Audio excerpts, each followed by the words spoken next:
Hey guys, what's going on? Dr. Frank here, the founder of Addiction Mindset Recovery Coaching Programs. And in today's brief video, I'm going to take some time and talk about pornography addiction.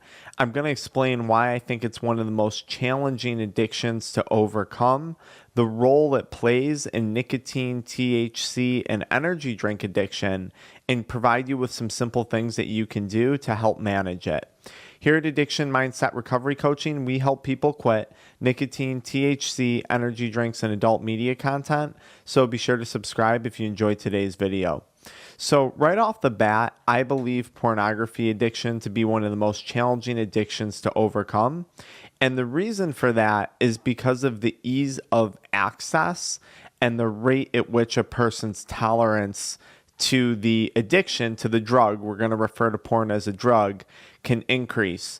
So if I want to go score some other type of drug, whether it's weed or something else, even if I want to go buy alcohol, there's a process involved. I have to get in my car, I have to go to the store, I have to come home, I have to consume the product.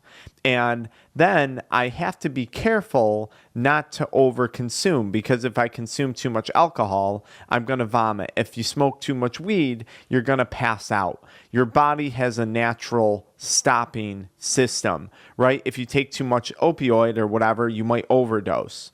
So your body has this natural stop, something to hit the brakes. With pornography, this is not the case. Porn, you're able to just pick up your phone, hop on a website, and there's no breaks. There's no shutdown of your body when it comes to overconsumption. You can just browse from video to video to video, all the while going to more and more and more graphic content. And that's one of the most dangerous things about pornography.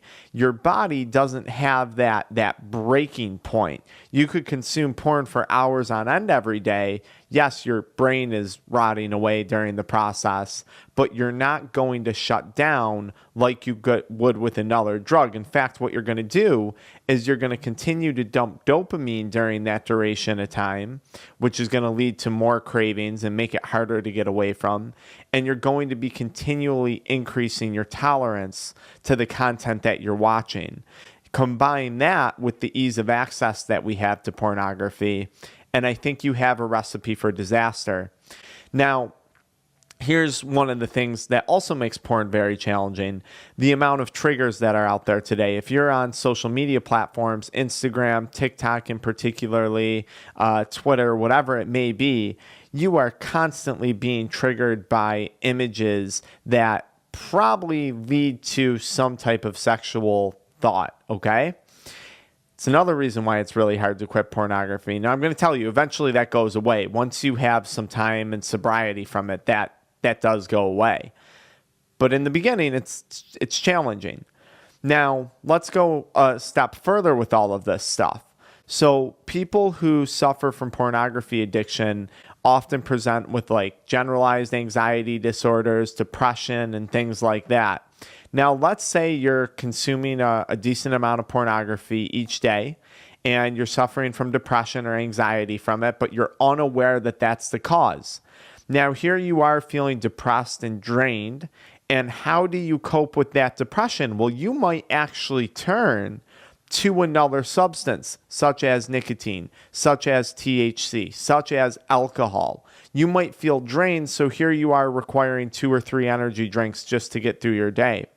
And this is why I think pornography addiction is kind of the center glue, perhaps, in some people's cases, for these other addictions. Like if they broke pornography, maybe they'd start feeling less anxiety, feeling less depression, and now they have less of an urge to use the amount of THC that they use or the amount of nicotine that they use to cope with the depression and the anxiety. So I think pornography addiction plays a role in multiple other addictions because of the symptoms that it causes. Now, quitting porn is also extremely challenging because our body doesn't have those built-in braking systems like it does with other substances or other drugs. You're able to just continually consume adult media content.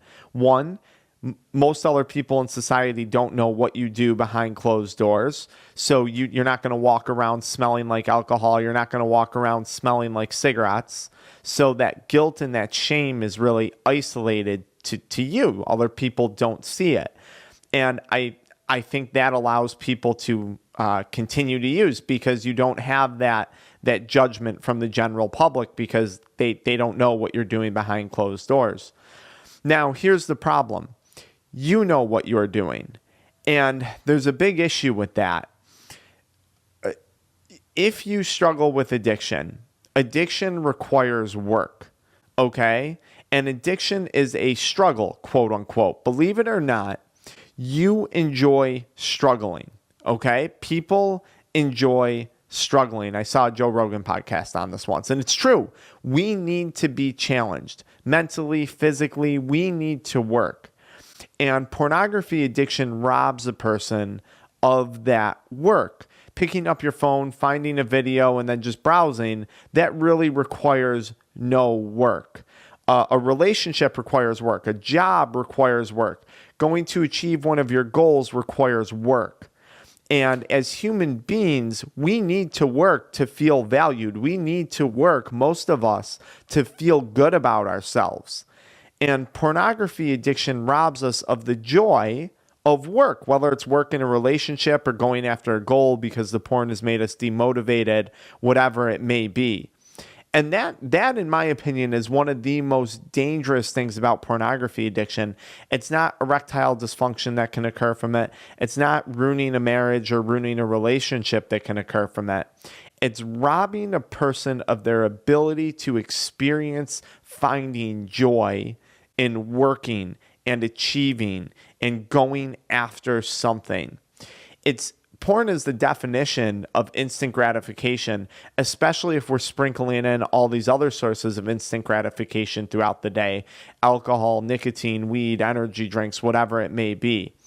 And we know this, we've heard it before. Instant gratification, short-term feels good, long-term feels terrible, because we don't get the opportunity to enjoy a little bit of that struggle. We don't get the opportunity to enjoy that work and the feelings of accomplishment that come with work, the feelings of accomplishment that come with that struggle.